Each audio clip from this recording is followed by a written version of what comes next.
A very good day to you. I'm Shanali from Behind Me International Media. We are here at the Kennedy Convention Center and we are representing media here today to cover Mark Carney's speech. Wait for a few minutes as he will be arriving shortly. Stay tuned for more updates. Good afternoon, everyone. First of all, let me extend a very warm welcome to all the remarkable Liberals of Scarborough. But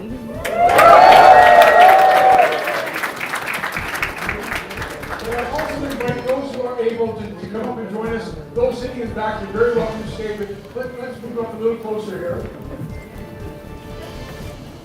Thank you all very much. As you can see, there are quite a number of us here that are here to support the next best choice for the Liberal Party. We are also here because I think we all agree that our next leader will be the right leader for Scarborough. And finally, and this is what's going to require all of your hard work and dedication, with a great leader for our party, with the right leader for Scarborough, with the right leader for Canada, we can win this next election. Look around this room. We have the team, we have the will, we have the right leader. We have Canadians' confidence that we will deliver for them a more prosperous, safe future for all Canadians. I'd now like to introduce my friend, Sean Chen, to come up and join me as well. I'll step off the stage and hand this to him. Thank you, Bill. How y'all doing? Are we excited? Why are we here today? I know why you're here. You're here because I look around the room and I see our beautiful Canadian flag. We are here as proud Canadians, right? And we're not just proud Canadians. We are proud to be in this community, Scarborough. Because I look around the room and I see the diversity of Canada. I see people passionate about making a positive difference. I see people helping each other each and every day to make this community, this province, and this country a better place. And you know who's going to help us do that? His name is Mark Carney. I can't think of a better person at this moment to lead us forward, to lead the Liberal Party forward, to lead Canada forward. But we're not going to get there alone. We need your help. So, I know we've been through a lot, right? It's been a few interesting months, years, but we need you now more than ever. We need your strength. We need your resilience, and we need you to never give up hope in the Canadian dream.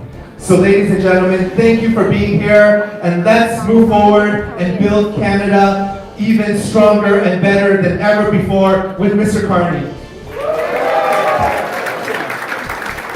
So we're here in the beautiful riding of Scarborough Centre, and I'd like to introduce next my good friend and colleague, Sama Zahi.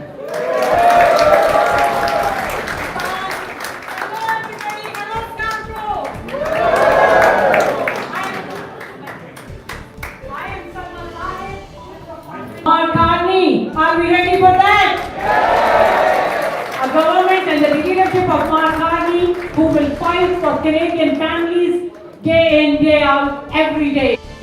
So let's get ready, and with that I would like to introduce the Dean of Scarborough, my good friend and colleague, John McKay, Member of Parliament for Scarborough, Gilwood. Thank you, Selma. Thank you, everyone.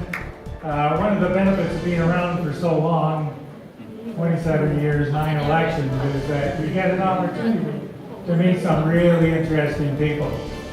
Mark Carney and I became friends, somewhere 20 years ago. And I've had the opportunity to visit him in his various postings around the world. And so when this opportunity came up, I phoned up Mark and I said, "Are you sure?" Like, really?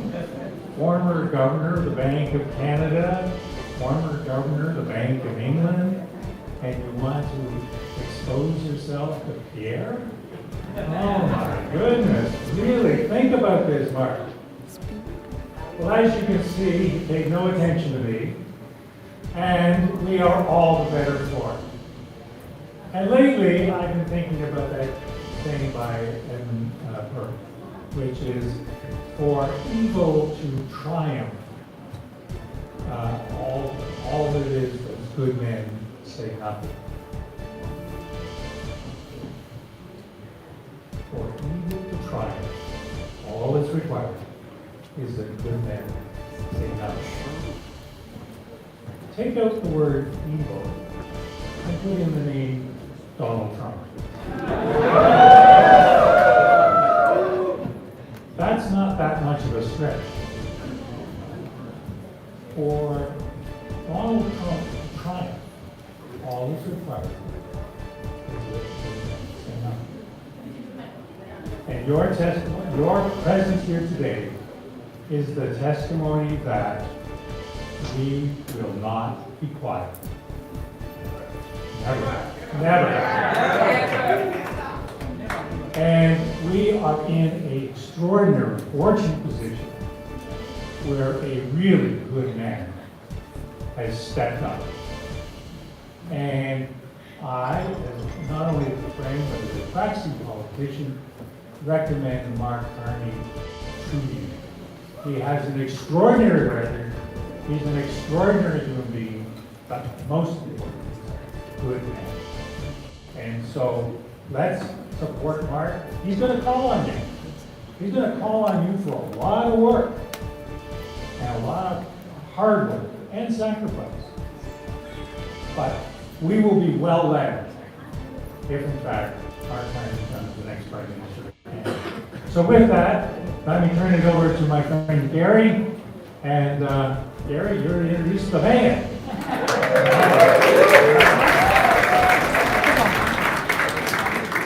Thank you, Don. Good afternoon, Scarborough. How's everyone doing? Guys, we're in Scarborough, okay? We're not in Mississauga or Brampton. So how are you guys doing? All right, are we ready for a new leader in the Liberal Party? All right. Let me just first acknowledge some very important people that are here to support us. Shafkat Ali is the Member of Parliament for Brampton Centre. Thank you, Shafkat. We had to send him a map of Scarborough to get here. Charles Souza is a Member of Parliament for Mississauga Lakeshore. Dr. Helena Jasic is the Member of Parliament for Markham Stouffville. We also have some really, really good friends here from the different levels of government. I know Andrea Hazel, who's the MPP for Scarborough-Gilwood. Former Speaker, my mentor, Dr. Alvin Curley. From the City of Toronto, Deputy Mayor Jennifer McKelvey. You gotta speak louder than this, okay? The next one is big. Councillor Nick Mantis. Councillor Jamal Myers, who's also the chair of the Toronto Transit Commission. Ken DePierre, the former deputy mayor of the City of Toronto. Zaki Patel, TDSB trustee, Scarborough-Gilwood, and Malika Gus, TDSB trustee in Ward 18. I introduce all these folks to say how important this event is here. On a Wednesday afternoon, we have people from across Scarborough who are here to look and talk to the new leader, incoming leader of the Liberal Party. I'm being a bit presumptuous here, but I'm very confident that on March the 9th, Mark Carney will be the leader and will be the next Prime Minister of Canada. But there's a lot of work to do from now to March 9th. So each and every one of you who have worked with us, who have supported us, support the Scarborough Caucus to deliver for Scarborough. We need you. We need you to take part in the leadership contest. Make sure you get your friends and family to vote. Make sure you call your neighbors. Make sure you call people across the province or across the city to ensure that Mark Carney is the leader of the Liberal Party of Canada on March the 9th. We need a better commitment, guys. We need you guys to commit to this. So, are you in? Yeah! All right.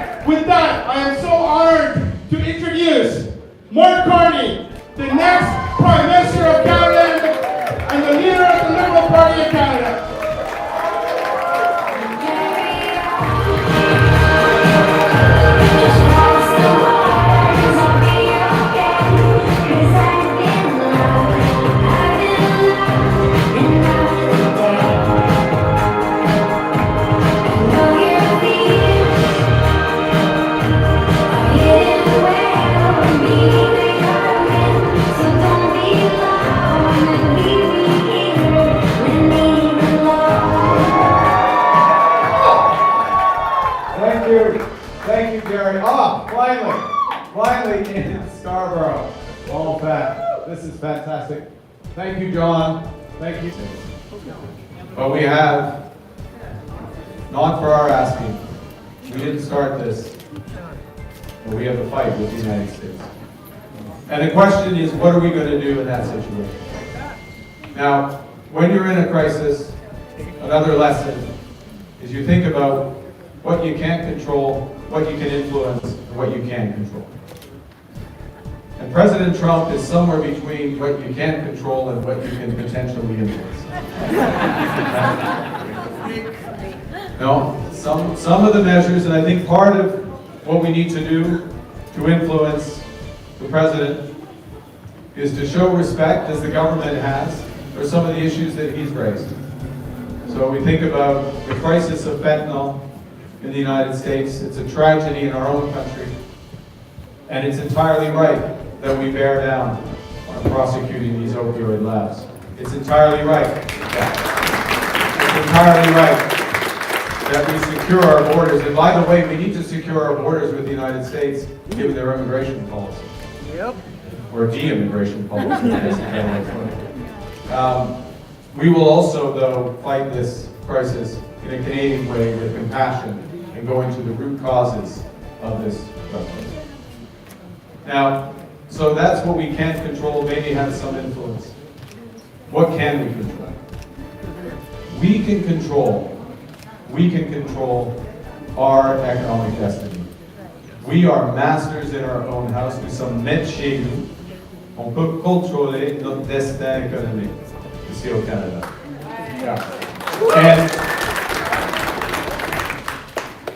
not only that, but by doing so, we can take advantage of an America that's turned in on itself and is trying to turn back the clock. We can leapfrog America in many of the key industries of the future. We can build not just a stronger Canadian economy, but the strongest economy in the G7. And that is what we are going to do.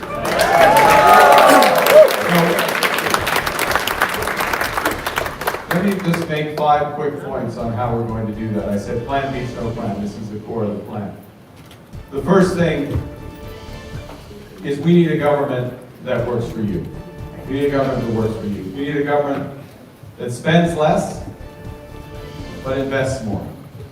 In other words, a government that helps build billions of homes. A government that helps build new energy infrastructure, clean energy infrastructure, that builds new industries. A government that helps build new trade corridors for new trading partners. That's what we can do. The second thing I mentioned earlier is making sure that you can keep more of your hard-earned money. And that's why we will deliver a middle-class tax cut. That's why. And I'm pleased to see lots of young people here. That's why we are going to deliver a direct boost to younger Canadians so they can catch up to what we've had before. Absolutely crucial. Yeah.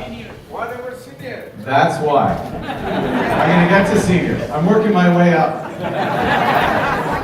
I'm working my way up. I'm going to spend a little time with the youth first. The third thing is fundamentally about building this great country. Okay. I mentioned housing, I mentioned energy and others. Part of what we need to do as a government, is speed things up. We have the right ideas, but we're not working fast enough. So we are going to use our extraordinary powers to speed the building of this great country and move forward and take advantage of this period of time versus the American. Fourth thing, we need one Canadian economy, not 13. Charles Sousa knows this. He's fought for this over the years. Jafka knows this.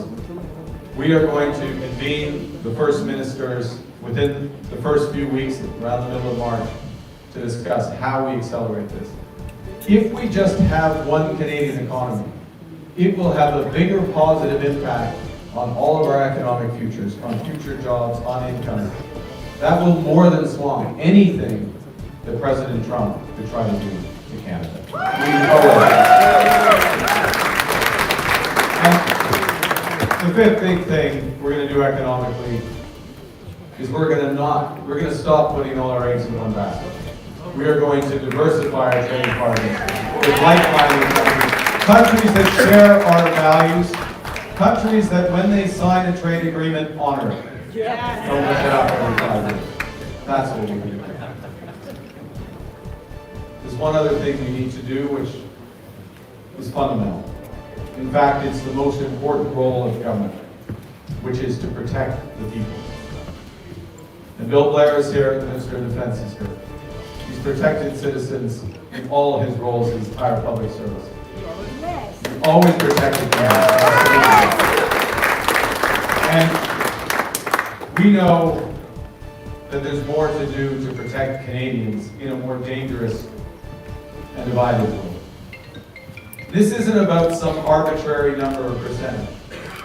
It's about making the spending and investments to protect our country. From the 49th parallel, all across the American border, to the high Arctic, protecting us in here. So we are going to accelerate the timeline that we increase our spending. I'll give you a percentage, 2% of GDP, military spending. But part of what we're doing, and Bill and his colleagues are doing, is making sure as much of that spending happens here in Canada, where it belongs. Because it doesn't make a lot of sense to write checks south of the border to someone who's using economic force, to use their language, against us, right? And it does make sense to protect Canadians, but protect Canadians in a way that doesn't just bring security, but brings prosperity to our country. And that is what we're going to do. Okay. Last point, and it's a fundamental point of why I'm a liberal, why I'm proud to stand with them and proud to be with you. Thank you. I am going to focus almost exclusively, not exclusively, but almost exclusively on the economy, getting our economy back on track, building our economy. Okay? And we want to do that for the jobs it provides today and the futures that it provides tomorrow. Absolutely. But we also know, and you know it here in Scarborough, you know it as part of communities, that there are vulnerable in our society. Yes. We know we have a responsibility, and we live up to the responsibility of the vulnerable in our society. We know that if we don't have a strong economy, we can't protect them. We can't have the health system that we deserve. We feel that here in Ontario now. Some of it's mismanagement, some of it's because we don't have a strong enough economy. We know we can't build the social safety net that we need. We know that we can't ensure that our seniors receive their payments, their OAS and GIS, that they deserve. We know, and senior, we know that, yes, that too. We know that we know that we can't build a more sustainable Canada. We can't redistribute what we don't have. We can't be strong abroad if we're weak at home. We can't build the future if we can't manage the present. With your help, we can return a strong liberal government that will do all of those things. Thank you very much. Vive le Canada.